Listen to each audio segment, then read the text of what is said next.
Right, hello, welcome to another video. I thought it was about time I started doing some top 10 videos, because everyone loves a top 10 video. I know I do. I'm going to start with my favourite console of all time, which is, of course, as you can probably see behind, quite a few games there, can't get my fingers right, is the Xbox 360. Such a vast library of games, hundreds, probably thousands, of which I have still got hundreds to play. So I can't exactly give a definitive top 10 list, as I haven't played most of them. So in all likelihood, in another 5-10 years time, this list will completely change as I start playing some more games. But as it stands now, this is my top 10. And I keep saying top 10, but it's actually not. I'm going to do a top 15. I tried to narrow it down to top 10, and there were too many games in there that I couldn't leave out. I'm going to call it a top 10, because I think that's probably better for algorithms and all that kind of things, and people search, when they're typing into YouTube, they search top 10, but it's actually going to be 15, so you can call the first 5 honourable mentions, if you like. So anyway, yeah, as I say, the Xbox 360 is my favourite console of all time. It came out at a very convenient time for me. It's when I just started uni, had lots of free time obviously, started to have a little bit of my own money by doing odd jobs and mainly student loans, a very useful thing. So I got myself the 360 and had plenty of time to play it. So it's probably my most played console of all time as well. So yeah, without further ado, let's get into it, shall we? Now, I have physical versions of most of these games. The first game though, I've got a kind of substitute for. So the first game on my list is Portal, though I only have, currently, Portal 2. Is it going to focus? It's not going to focus. And I've just noticed this is a very dirty copy. I need to clean the games a bit more, Phil. But we're not looking at Portal 2. I haven't actually played this yet. We're looking at Portal 1, which I originally played on the Orange Box, which is one of the best compilations of all time, and I foolishly sold it when I was a student and needed some more money, and I've since yet to buy it back. I will do one day. The Orange Box has Portal on it. It's also got Half-Life 2 and some of the kind of DLCs for Half-Life, and also Team Fortress as well. But yeah, so I played Portal on that first of all. I had no idea what it was. I vaguely knew it's a puzzle game, but either it didn't have the hype it has now, or I just didn't know it at the time. Yeah, so I went in blind, and it was probably one of the best gaming surprises I've ever had. Thoroughly enjoyable. Such satisfying puzzle gameplay with the dimension gun, the portal gun, I guess it's called, isn't it? Clues in the name. The portal gun created such interesting and kind of mind-bending puzzle solutions, kind of dropping through the ceiling, dropping through the floor to drop through the ceiling and zipping all around. I just found the puzzle aspect of it and trying to solve those really fascinating and really good fun at the time. And surprisingly had quite a bit of story to it as well. You're kind of trying to escape and fighting the evil robot, I think it's called Gladys or something. If it's not, that's a good name for a robot. But you're kind of battling through, and there's a bit of story going along with it, so it's not literally just simply solving puzzles. But yeah, had a really good time with that game, and just about scrapes it into my top 15, so that's number 15. So at number 14 we have Dead Space. Let's try and get that actually focusing. Yeah, oh look at that, £2.50. Brilliant. What an incredible survival horror game. Now I'll preface this with saying I am not a player of horror games really at all, and this is the only one on this list, but I am kind of ashamed to say I never actually finished this game. I got a long way through. I just found it, as I said, I'm not a horror game player. I just found it so stressful. I went away from it one day with the intention of coming back a few days later. Just needed a break. It's quite intense, and I never actually came back to it. so it's on my kind of gaming list of shame to have never actually completed this game. And I do intend to go back one day and beat this bad boy. I mean, the remake's coming out soon, so maybe that would be a good time to jump in, or that would just make it even scarier because the sound and the visuals are going to be even more realistic. But the reason why it's in my top 15 is because it's such a thoroughly well-made and immersive kind of package horror game. I love sci-fi. Sci-fi is my favourite genre, and I think what they did with the art direction and the feel when you're in the space is obviously terrifying, but it just shows how good a job they've done of creating that world.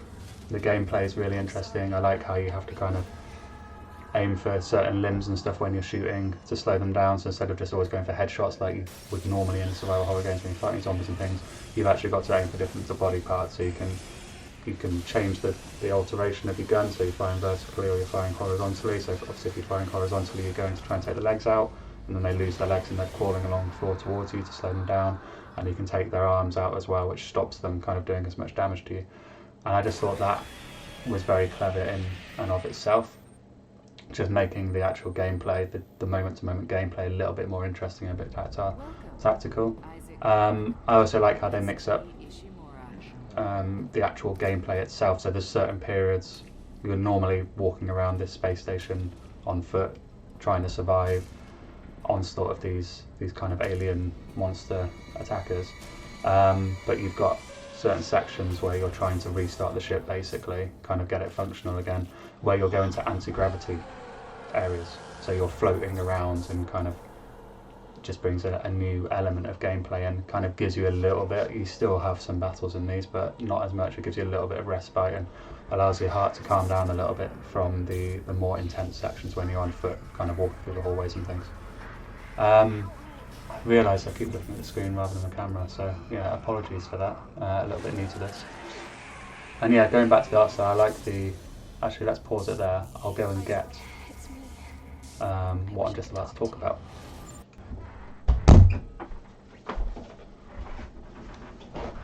So yes, what I was just about to talk about was I like the artwork of Dead Space so much, I went out and bought the Art of Dead Space book. A little bit out of breath, just ran up and down the stairs. And this is an incredible book. I don't know if you'll actually be able to see. I'll just open it to a random page, see what we get.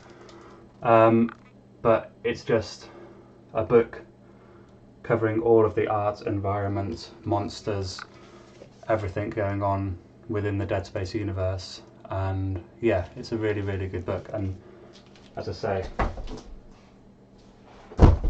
that's one of the things that I did like most about the game. So that's why it makes it onto its list. At number, what are we on to now? Number 13, we have Spec Ops The Line. An incredible game. Obviously they all are on this list. This is one that I almost never played. The only reason I played it, I can't remember what podcast it was on now at all. It was a long, long time ago, probably 10 years or so ago. But I heard someone talking about it on a podcast and it wasn't released yet, and it was their most hyped game coming up in that release window. So it made me think about it and add it to kind of a list that I had of games to check out. I didn't buy it on release, I waited another few years, but it was always on. I've got a little game collection app, it was on there as like a wish list. And I walked into, where's this from? It's a game shop in my local town. Got it, as you can see on the top there, £4. I mean, £4, you can't complain, can you? And picked it up for that and started playing it. So, what is Spec Ops The Line? Spec Ops The Line is a third-person military shooter set in, I think it's Dubai or somewhere like that. Yeah, it is. It's Dubai. And you're going in there to kind of sort things out, basically military-style things, take out, I can't remember exactly what it was, but take out some terrorists or something. But the setting of it is really clever, because you've got Dubai with all these skyscrapers and things. There's lots of verticality in there, and you're constantly fighting outside with these as a backdrop, or actually scaling up and down these skyscrapers with kind of lots of different angles to shoot from and things. But the other good thing is being in Dubai, in the desert, they really play with the use of sand. So there'll be sand dunes and things that you can use as cover, not just kind of static objects that you would in a lot of games. So you use the ridges of sand itself to sneak along and fight around. But also they use it as kind of a levolution type thing. So sandstorms will rock in and sweep across while you're playing, and completely change up the way you play. So you could have been walking through a building just normally, and then a sandstorm will come in, smash all the windows, piles of sand will come in, and the feel of the place and the terrain will have completely changed. And it really kind of mixes up that kind of aspect to it. So the gameplay, as I say, is third-person shooting, solid cover shooter system. Think kind of like Gears of War, that type of thing, but not quite as kind of clunky as Gears of War. A bit more kind of, I don't know how, I always think of Gears of War as a very good game, but kind of heavy. It's not quite as heavy in terms of movement as Gears of War. But the main selling point, and the reason it's made it onto this list, even though it is quite a good shooter, if it was that alone it wouldn't be on this list. The main reason is the story.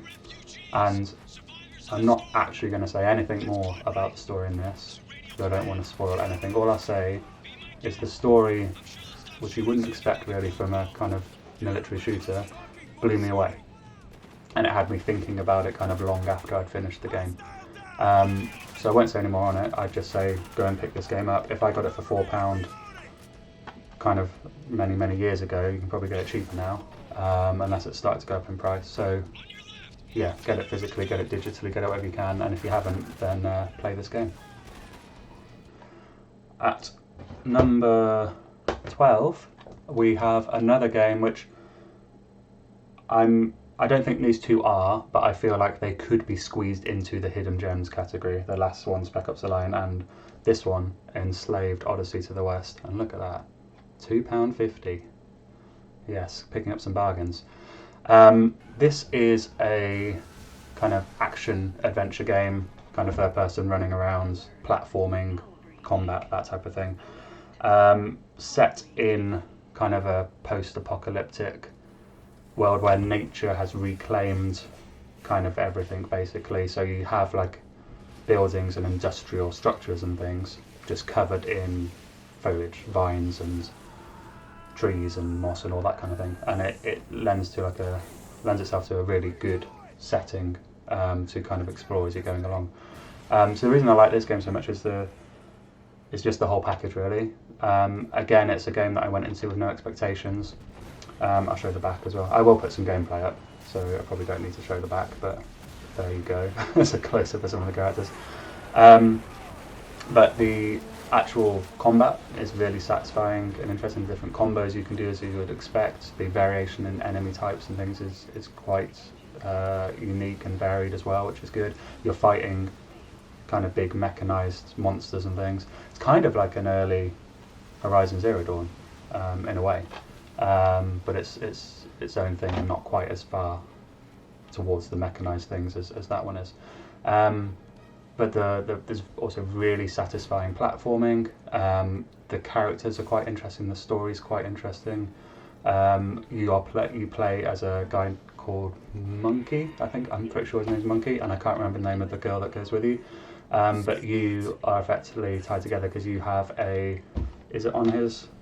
I think it's around his neck or around his head or something. Basically, you have a thing on you that will explode basically and kill you because you're kind of a prisoner if she wants it to. So you have to stay with her and protect her. Which in some games where you're protecting someone and you've got to kind of make sure they don't die and drag them along can be a bit of a burden. I don't like it in a lot of cases, but in this one, it works. She's not really that much of a burden. There's only a couple of times where I kind of felt like that. Most of the time you're just getting on with things. But the benefit of that is it does wrap into a really kind of quite, for the style of game, quite a good and satisfying story, which I wanted to see through to the end. So yeah, just the whole package on this one I'd say is pretty good. And again, if it was £2.50 then, it might still be the same, it might have gone up slightly, but it's worth it pretty much whatever the price. I'd say yeah, get on this game, especially if you like kind of 3D action platformers. We are getting closer to the top 10. This is, I was just looking at the list of games on there. This is number 11, and we have which Far Cry 3, which again, I found it really difficult to kind of choose between them all and what order to put them in. These could all, the one, anything outside the top 5 could all really intersperse and be in any position, but I kind of arbitrarily put them into some kind of order. Anyway, Far Cry 3, back when this style of game, I actually recently did a review of Far Cry New Dawn, so check that out if you want to have a look. Far Cry 3, I think, there was Far Cry 2, which was open world, but I think it's Far Cry 3 that really nailed the kind of Ubisoft formula for open world games, kind of the getting that balance right between exploration and having fun and not being tied down. Like they went a bit more hardcore in Far Cry 2, didn't they? They had you had malaria and things, you had to constantly find medication and things. I feel like Far Cry 3 still had that grittiness to it, especially with Vass, the main, probably the best villain, maybe not the best, but one of the best villains in any game ever. But they found that magic formula for kind of grittiness, but also just having fun, roaming around wherever you want to go, shooting, kind of hunting animals and riding around on vehicles and things, and parachuting and stuff. They got the balance right, and I think obviously, I'm not 100% sure, but I'm sure there were other games that had done things like lookout towers to uncover the map and taking bases and things like that before, but this was certainly one of the first, and is the one that kind of mainstreamed it. And I remember playing this and just being absolutely hooked, because all these systems were so fresh. They kind of hit a bit harder than they do these days, and yeah, it was so addictive, having to take that next lookout tower, trying to kind of take those bases and things, but kind of trying to do them stealthily and get a higher score and that type of thing than you had done before. It's just such an awesome game loop. It just kept you coming back and back and back. And the story in Far Cry 3 was kind of really good as well. I'm trying to think of a superlative for it, like a better descriptive word, but it was good. Let's just keep it simple, shall we? Yeah, it was really good. And as I say, Vass as a villain was very kind of gripping, and every scene that had him in it, you were kind of on the edge of your seat, kind of thinking, what's going to happen now? And one of the best starts to a game, I think, that I've played, where you're basically on holiday and you get captured and you're a prisoner and then you try and escape, and the way that the game sets itself up is really good as well. Anyway, moving on. We've done 5, so we are officially now into the top 10. So, top 10, as I say, these could all probably be moved around a bit as well, but I do not regret putting this one here. Number 10 is Tiger Woods PGA Tour 14. So one of the rules that I should have said at the start is I only have one game from any series. So I wouldn't put any more Tiger Woods in or anything like that. But this, I think, is, whether it's objectively the best or it's just the one that I had the best experience with, I think it's the best Tiger Woods game of the Xbox 360 era. I don't think anything will come close to the PlayStation 2 era Tiger Woods, but this, I think, is one of the best. It's the one that came with Augusta, the Masters tournament. I think that came in the year before, but this one still had it. And in this one, what I really liked is they added, as part of the kind of like story mode thing, you could go back through time and play all of the legends of the game, like Ben Hogan and I'm forgetting all golfers' name now, Jack Nicklaus and that type of thing. You could go back and play them all in match play games and work your way right back from like the 1800s all the way through to present day, and you ended up playing Tiger Woods at the end, which I found really enjoyable. And you'd use like old clubs and wooden clubs and that type of thing, which was really good. And I also really got into the multiplayer on this one. I've always liked the Tiger Woods games, but didn't always so much play them kind of online. I play them a lot couch co-op, especially on the PlayStation 2 days, but this one I really got into kind of the online aspect of it as well. And I even remember at one stage, I didn't actually take them up on the offer, but I was playing these people and we had voice chat on, and they were, when we started playing, they were explaining, there was 2 of them, I think there was only 3 of us in the game, there was those 2, and they were explaining how they were like part of a clan, and they kept winning all these tournaments, and I can't remember what the name of the clan was, golfing clan, and there was about 50 or something of them, and they only recruit the best people. It might have all been a bunch of bollocks, but we had a really, really close game, and then I ended up winning it on the last hole by getting like a chip-in birdie or something, and I won by like 1 shot, and then they invited me to join their clan. And I was like, oh, I've made it. I'm good at this game now. But I never actually joined. I was just like, yeah, I'll think about it, and then I never actually joined. But no, it was a really good game, one that I really got into. And I think one of the things that makes you kind of look back fond on a game is always to do with the amount of time you put into it, which I guess is a direct result of how good the game is, because you're not going to put a lot of time into a game that you don't think's that good, are you? So yeah. Moving on.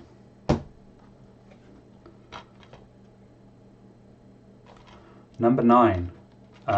Another game that I didn't really know much about before I started it. It was just one that I walked into a game store, saw it on the shelf, thought, oh, that looks interesting, picked it up. And that is Sleeping Dogs. Try and get this lined up. Again, £1.50. What a steal. Yeah, so Sleeping Dogs is basically, it's like Grand Theft Auto. It's, I wouldn't say a clone because it's very different, but it's that genre of game, an open world in a city, doing kind of Grand Theft Auto things. But in this instance, you're actually an undercover cop, and it's based in Hong Kong, which is a really, really good setting for this type of game. The map and everything is a lot smaller than a kind of Grand Theft Auto map would be. I don't think that takes too much away from it. It's very dense, there's a lot going on wherever you go, there's not really any filler on the map, there's always something kind of going on, and there's a little bit of countryside, but not too much. It's mainly kind of the actual city of Hong Kong. And you can drive, you can fight, you can shoot, you can do all the things you'd expect to be able to do in kind of an open world GTA style game. But the thing that this game really has going for it, 2 things I'd say, well 3 things actually. 1, the world, is Hong Kong is a really good setting. 2, the combat. So the combat is very in-depth, far more so than kind of like Grand Theft Auto or something. It's kind of almost like a Batman, kind of Arkham Asylum style combat, but I'd say even a little bit more in-depth than that. You've got combos and things, you can go and do training to learn new moves, and you literally have button combos like you would in Street Fighter or something, where you kind of can do special moves and that type of thing. And they take it to kind of a fun space as well. You can like slap people with salmons and that type of thing, and throw them into fish tanks, and do some more brutal stuff, some actually pretty brutal stuff like pushing people into furnaces and that type of thing. So yeah, that's the second aspect I thought was really good. And the third aspect is the story. Say you're an undercover cop. I won't give too much more away than that, but you're kind of infiltrating a criminal organisation, and yeah, all of the things that get associated with that. But yeah, so it's kind of like Yakuza, but it's not Yakuza because that's Japan, isn't it? But the Hong Kong Mafia, or whatever that would be. And you're kind of infiltrating there and working your way through, and there's all kinds of different things going on in there. So the story's good as well. But yeah, it's not a hidden gem because it's not that hidden now, but I know that if you haven't heard of it, or if you haven't played it before, go and pick it up. Very good game.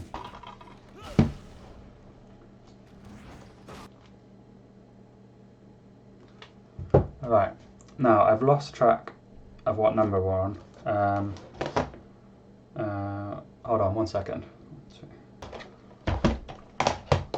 Right, I'm back. I've just separated them into piles so it's easy to keep track of where we are. So this is number 8. So number 8, Forza Motorsport 4.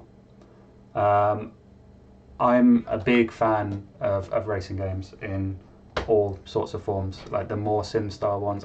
I know some people would say this isn't sim, but leaning more to sim, such as kind of Forza Motorsport and Gran Turismo, those style of games, up to arcadey games. I just love all kinds of racing games. The only ones I'm not a fan of actually is the actual real hardcore sim ones. I tried kind of a set of course and stuff, and it's just a little bit too fiddly for me. These kind of games are my sweet spot, where you actually have to think about braking into corners, and I use manual gears and that type of thing, so you feel like you're actually racing and driving, but it's not as intense as the real sim ones. But yeah, Forza Motorsport 4. I played Forza Motorsport 3, and I feel like in 4 they just improved upon everything in 3.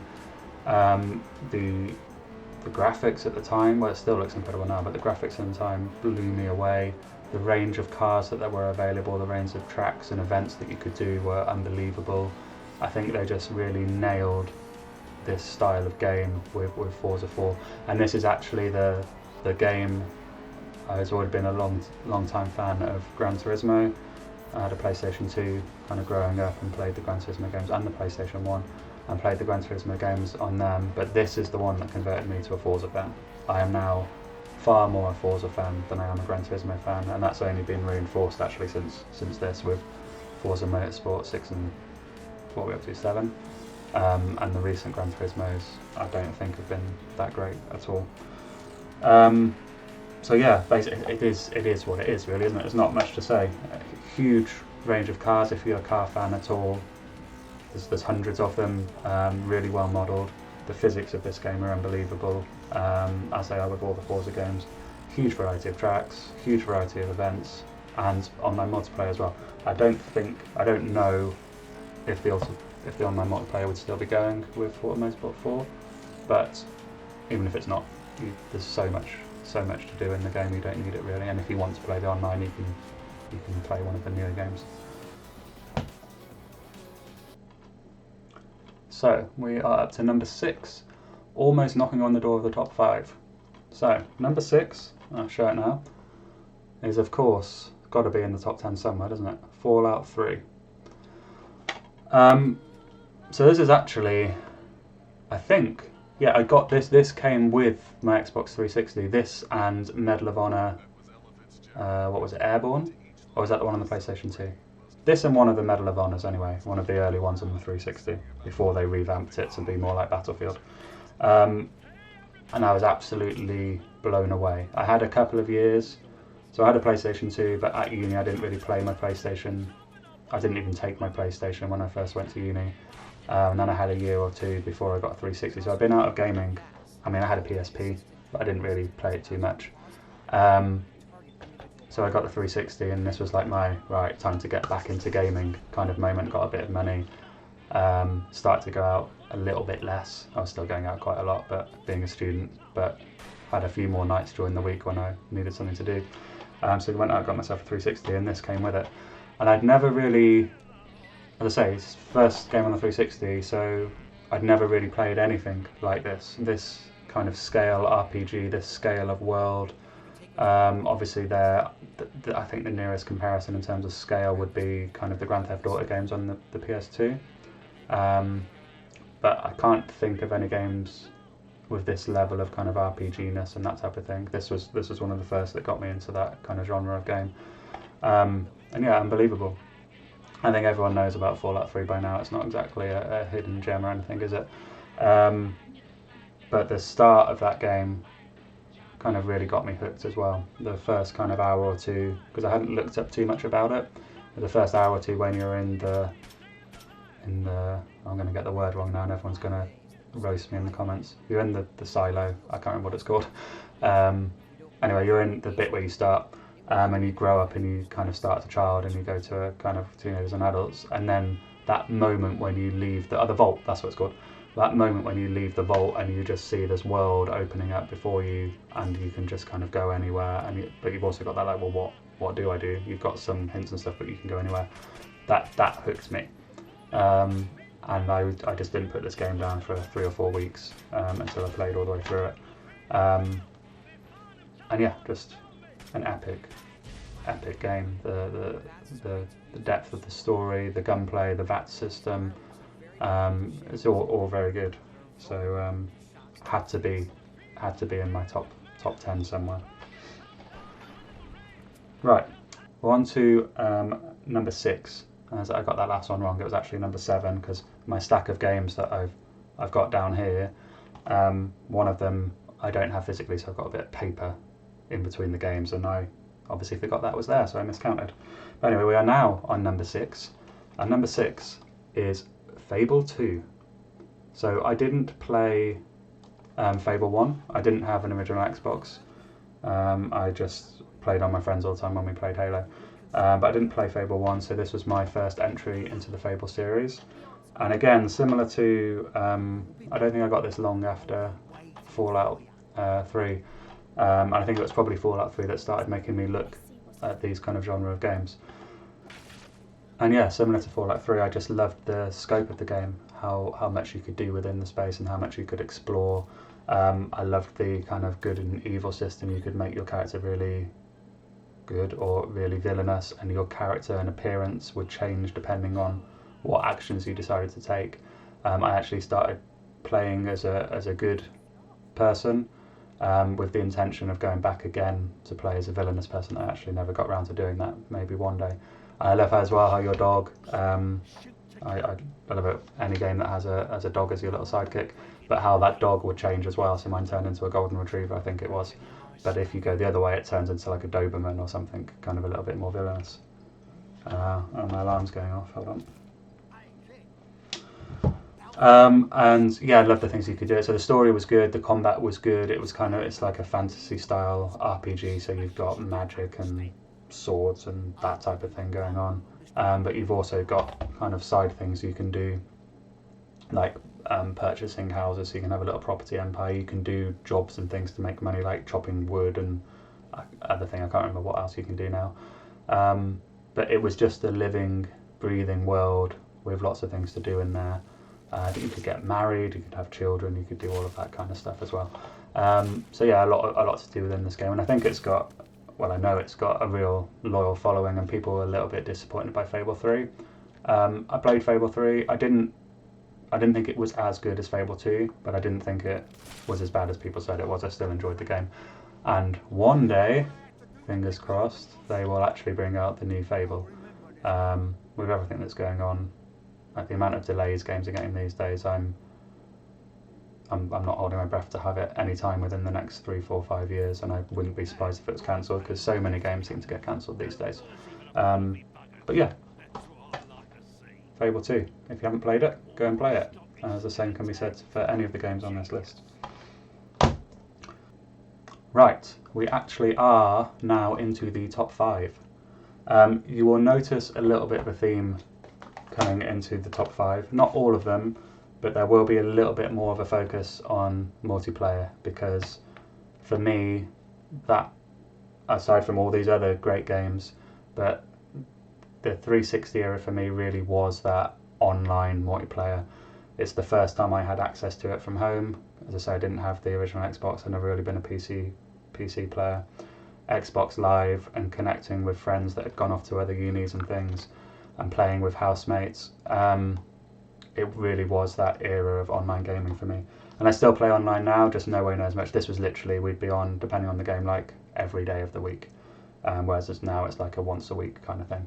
We've actually got a PUBG. Friday nights we normally play a bit of PUBG, so we've got a PUBG session lined up tonight, with a lot of the same people that I used to play these games with.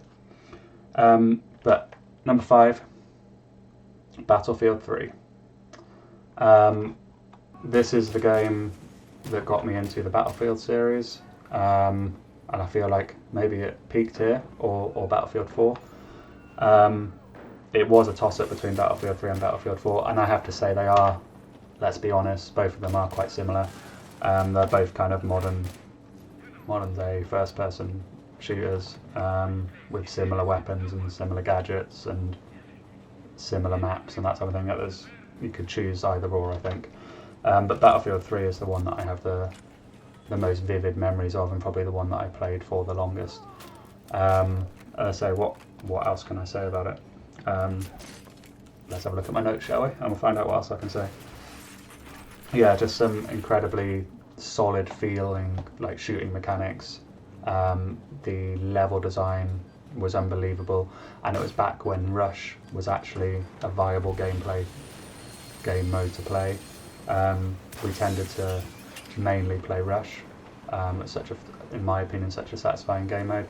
I do find on Conquest game modes where you're kind of dotted all around the map, you can go kind of several minutes without actually getting an engagement. And I do prefer with Rush that you have these frontline zones where you're battling each other to try and take different points, well, defending and attacking, which just ensures that the action is kind of constantly going. And I'm not sure how I can't put a finger on how it's happened, like what they've done to change it, but Rush doesn't seem to be the same in kind of the last several Battlefields. They lost something from it. I think it's because back on Battlefield 3, they probably specifically designed the maps with Rush in mind because it was such a bigger game mode then. And I think now they don't. They just only design it for kind of Conquest or something, and then try and squeeze Rush in there. And because they're doing that, it's just never gonna work as well. Obviously, it also has a campaign, which I'm struggling to remember the actual story of now, but I know that I enjoyed it because I played through it several times. But just, yeah, a very solid military campaign with kind of those epic kind of cinematic moments going on all the time. I should have refreshed my memory really, but it was mainly for the multiplayer, the reason it's in there. I put hundreds and hundreds of hours into this game. But yeah, campaign's good as well. Moving on. Number 4. I haven't got the game. Here we go, a little bit of paper. Whoa. Trials Evolution. I think you can get this on disc, or Trials HD anyway, in like a indie game package, so I need to do that. But it started with Trials HD. For those that don't know, so the Trials series, I don't know why I'm holding up a bit of paper, it's a bit of paper. The Trials series is like 2D side-on view, and you control a guy on a motorbike, and you've got to like do jumps and things to get across the level ideally without crashing, but sometimes the tracks are so difficult it's just trying to get to the end full stop, and you go over jumps and you have to like navigate like over obstacles and that type of thing. The first Trials was just called Trials HD, I think, so this is the second one. The first one is the one that got me hooked. A couple of my friends were playing it when I went around their house, and I was like, what is this? And we sat there taking it in turns trying to beat these levels, and that just got me hooked. I immediately, as soon as I got home, I downloaded the game and started playing it myself. And that was kind of but it was a lot more restricted than the later ones. It was all taking place in like a warehouse environment, so it's all interior, always like a dark kind of making your way through a warehouse basically, but with different obstacles for different levels. Trials Evolution kind of took that really successful first game and just expanded it. You had different bikes in this one, and the levels just went batshit crazy. Obviously you went outdoors, there's just a huge number of different environments with kind of massive drops and loop-the-loops, and they just really upped the ante in terms of what they were doing with the actual level design. And yeah, I put countless hours into this game again. A, just getting through all the levels, and then B, going back and trying to like get gold on all of them. There was a stage when I think it was diamond, or was it platinum? There's like one above gold, you could try and get that, and I started doing that, but it just got too difficult. And I remember I was never one of these people that could go through the insane tracks and gold them, but I did finish them all, and that was kind of more the challenge, was just to literally finish every track. I remember on some of the insane tracks I'd have like 200 faults, and the cap for the track would be like 220 or something, and I'd get in with like a couple of faults left at the end, but it was done. I'd finished the track, which, believe me, is a challenge on a lot of them. Some of them, I don't know how people go through them with 0 faults, but it is down to that repetition. You kind of get that muscle memory in your fingers of how to do a bunny hop and how to do different things, and the tracks you found difficult in the first kind of few playthroughs, you'll come back to once you've done all those insane tracks, and they'll be a breeze. But yeah, the physics is so repeatable. They've really nailed the physics of that game. There's always a repeatable way of doing certain obstacles. It's just whether you can produce it. So it's never the game's fault, it's always just your fault. And they've got such a quick restart thing, similar to games like Super Meat Boy and things. If you crash, quick button press, and you're straight back where you were at that checkpoint and going again, so you're never kind of waiting on loading screens and that type of thing. But just, yeah, a very good game. And there've been loads since. There's been, I've forgotten the names of them all now, but I think there's at least 4 Trials games now. So yeah, check out the series if you haven't looked at them in the past. Right, I just had a quick drink break to loosen off the vocal cords a little bit. as it's getting to the very important time of the video, we're now in the top 3. So, number 3, I said they were moving to multiplayer in the top 5, but this one actually isn't. This one is Mass Effect 2. I say that I kind of got on a bit of an RPG kick during the Xbox 360 era. And yeah, after playing kind of Fallout and Fable and a couple of others, I moved on to Mass Effect 2.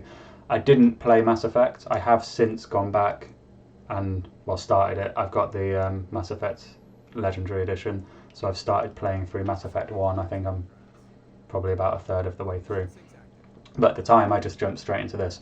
And I don't think it detracted from the game too much, really. I didn't bother watching any catch-up videos or anything. I just jumped in and it kind of made sense to me. I was missing out on a couple of story plots and things, but as a whole, I don't think it really affected my enjoyment of the game. But what to say about this? I say sci-fi is my favourite genre of kind of films, books, games. And this is the epitome of a sci-fi opera. You are literally travelling galaxies, you're travelling the universe, you have your own ship, you're flying around to different planets and you can explore and talk to different factions of aliens and battle them. There's lasers. It's the quintessential sci-fi opera as a game. It's incredible. The character development, you have to, as part of this story, recruit, I can't remember how many it is, 6 or 7 or 8 or so, around that number, kind of like allies, and each of them have their own kind of story you have to go down to earn their trust for them to join your group, and they all take you to different planets, and all these characters are different kind of species of alien and things. So it takes you all over the place, and you have to explore, fly your ship to different planets to like gather resources, to do upgrades, and it's got all of those RPG elements, so you can upgrade your weaponry, upgrade your armor, upgrade your ship, and you have kind of abilities and powers and things. Some characters will be able to kind of like, I'm struggling for the words now, but it's not magic, but magical abilities where they can make people levitate and while you shoot them and do different things. But yeah, just an all-round brilliant game, really. I mean, enough has been said about it. I also played Mass Effect 3. I think because I hadn't played Mass Effect 1, I wasn't as attached as some people to the story. I thought, it's the same with Mass Effect Andromeda. I actually really enjoyed Mass Effect Andromeda. But I thought Mass Effect 3 was fine. I can understand people's kind of disappointment with the ending, but I think that's the thing with games. You've got the whole journey up to there, which I really, really enjoyed. So obviously an ending can take a game to that next level, but I think if you've enjoyed your 40-50 hours getting to there, then it shouldn't detract from the rest of the game that is really well made and very enjoyable. But anyway, back to Mass Effect 2. Fantastic game. Very worthy of the number 3 spot. Right then, number 2. And there was a split second where I was wondering whether to put this at number 1, but it was a split second because the game at number 1, if I'm honest, had to be there. So this is number 2, and it is Halo 3. My favourite game of all time is Halo 2, and that, even though I never had an original Xbox, I never actually owned the game until about 5-6 years ago when I bought an original Xbox and went back and got all those games. I owned an Xbox controller, but I didn't own the game or an Xbox. And the reason for that is we used to go round to friends' houses who had a big living room, and his parents were very forgiving of having kind of we were kids at the time, 8 kids around, all in his living room, taking over the living room. And a friend who also had an Xbox used to bring their Xbox, and we had 2 TVs in the middle of the room facing opposite, and we'd have the 4 of us sat on either side. We'd all bring our own controllers, and we'd play LAN all night, whenever we could, basically, for years. And Halo 3 is just a continuation of that. It's back when Bungie was still running the show, and the less said about the state of Halo at the moment, the better. But it's back when Halo was still Halo. The campaign was incredible. We used to do co-op runs of that as well, and we did that obviously online with Halo 3. And the multiplayer in this, I'd say, was in terms of mechanically was just as good as Halo 2. I'd say the maps weren't quite as, still incredible, still some of the best maps ever made in multiplayer games, but not quite as good as Halo 2, and that might just be nostalgia speaking. But the amount of time we put into multiplayer on this is ridiculous, and I think it is one of the best multiplayer games ever made. And the thing that I really liked about Halo 3 is, as I say, I never owned an original Xbox, so I didn't have an Xbox Live account. So I didn't get an Xbox Live account until I got my 360, and then being able to just play Halo online whenever, not having to kind of organise a LAN party or wait until we could go around and do it at someone's house, was incredible. I loved it. just whenever I had a spare minute, I'd be on Halo, and normally my friends would be on anyway, but just being able to wake up and just jump in and play online was at that time, even though it wasn't for most people then, for me it was a novelty, and I loved it and spent so much time with this game. Now, the moment has come. Time for a numero uno, number one. You probably can't see, can you tell from the cover? It is Call of Duty Black Ops 1. Now, there you go, it says on the spine. Got the steel case for it because I had to. I know it's a bit of a cop-out to say Call of Duty, but I can't not make it a Call of Duty game. And this isn't an exaggeration. I think for the entire life cycle of my Xbox 360, way more than 50%, maybe even 60% of the time spent on my 360 was on a Call of Duty game. As I say, I got my 360 at uni, and I didn't get it on release. I got it kind of a couple of years after it came out. So literally just after I got my 360, it might have been just before, but anyway, as soon as I got my 360, Call of Duty 4 Modern Warfare came out, and which is similar to Halo, that kind of almost replaced Halo as our go-to multiplayer within my friendship group, and that's all we played. We just played Call of Duty. And I'm not detracting anything from those earlier CODs, they were all incredible. But when Call of Duty Black Ops came out, this was my Call of Duty game. This was the one that really spoke to me. The campaign was incredible. I loved all the twists and turns within that campaign. I loved that it wasn't just a basic kind of straightforward military shooter. There was so many different layers to it, and if you have played it, if you go and watch some kind of YouTube videos explaining all the different aspects going on within that story, there's probably going to be loads of stuff that you may not have noticed first time around, because I know there wasn't, that it was that case for me. I went and watched some videos of all the different layers and depth to that story, and kind of it blew my mind, and then I had to go back and play the whole campaign again, and I was like, oh yeah, that's going on, and that's going on, well that's going on. So the campaign for me really spoke to me, as well as the setting that it's based in, kind of around Vietnam and in that kind of 70s area, all the weaponry and that kind of thing around that time.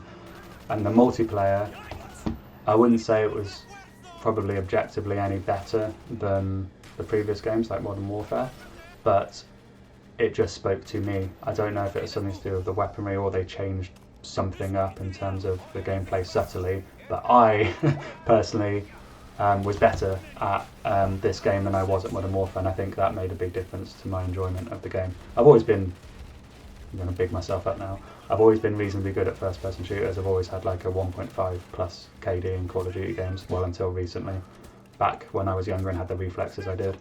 But this one I just really clicked with me, and again I really enjoyed the map design and all of that in this game. This is just when I have memories. When this came out, I had graduated uni, but I hadn't yet got a job that had a huge amount of responsibility. I think, if I remember, I was working at Subway at the time, kind of because I needed to pay the bills when I was still trying to find that job that actually used my degree. But because of that, I didn't really have any responsibility or stress. I'd go and do my shift, I'd come home. If my now, she was girlfriend at the time, but if my now wife wasn't in the house, I'd just sit and play Black Ops. And I just have those memories. It was just kind of stress-free, carefree time in my life, and had the time to play kind of Black Ops for hours on end. And yeah, it has to be, to this day, it's still my favourite Call of Duty. And because of the amount of time I put into Call of Duty on the 360, it has to be my number one game. Because if I had to define the Xbox 360 era as kind of one gaming theme for me, it would be multiplayer. It's when I really, like online multiplayer I should say.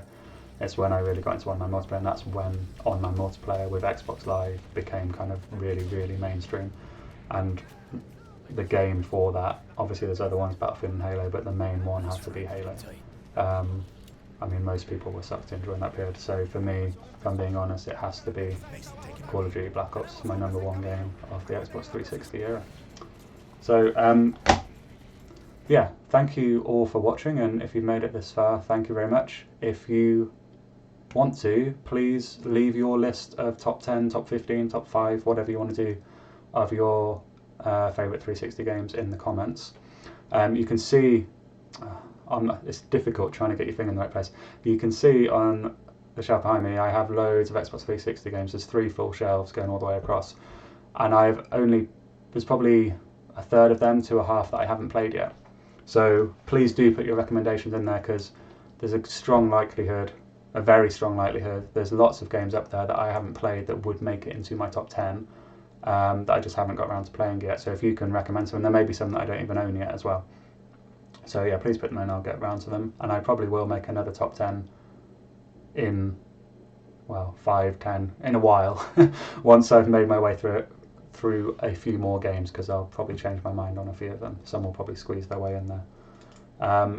Yeah, so thank you. Please like and subscribe if you want to keep up to date and see any more videos. And on to the next one.